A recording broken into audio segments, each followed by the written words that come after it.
So now let's begin our first training lesson on AIMTech EV charging solutions. We're going to start the presentation off by looking at a brief introduction of the EV charging market space. We'll then move on to the AIMTech solutions for the EV charging market. We'll finish the presentation with a few closing thoughts, and then we'll move on to the quiz. We'll start off by looking at how EV chargers have actually evolved over time. So in the left graph, we have normal and fast charging stations across Europe. So in 2010, or actually in 2011, we had significantly less than 25,000. And in 2019, we're looking at almost touching 200,000 EV chargers across Europe.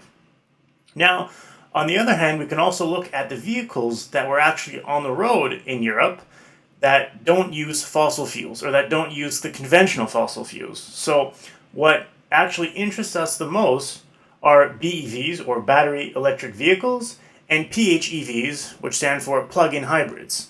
So the BEVs are in yellow and the PHEVs are in orange.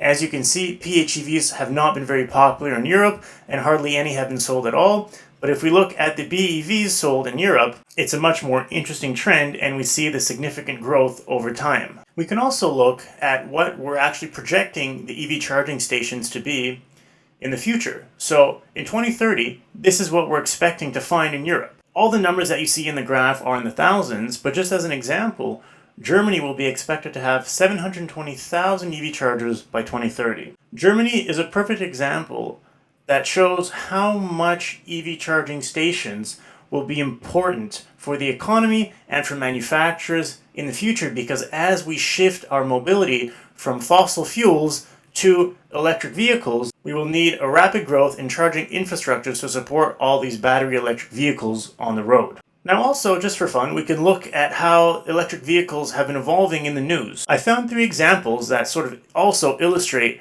how electric vehicle charging stations will be important for the future. So, for example, India will be adding over 2,600 EV charging stations across the country over the next coming years. Furthermore, global EV charging markets are projected to grow at a CAGR of about almost 40%. So that's just saying that, well, every year, the growth in available charging stations should grow by about 38.8%. Finally, on another note, Turkey wants to produce its own EV, and it'd like to reach a number of 175,000 units produced over the next 13 years. And they're investing $3.7 billion on this domestic, homemade, full electric car. This is also very interesting because it shows how various countries across the globe are actually striving to increase either electric vehicle production or electric vehicle charging stations. Now this is the end of our little introduction to electric vehicle charging.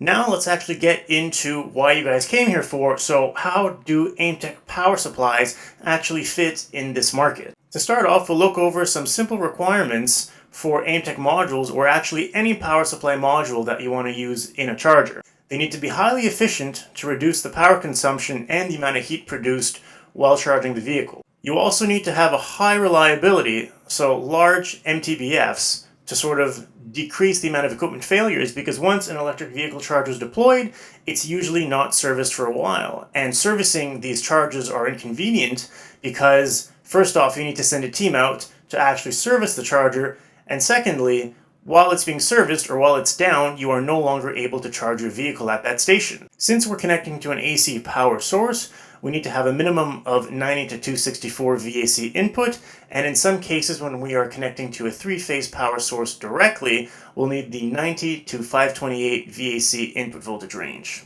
Finally, high isolation between circuits are important because of the high voltages used.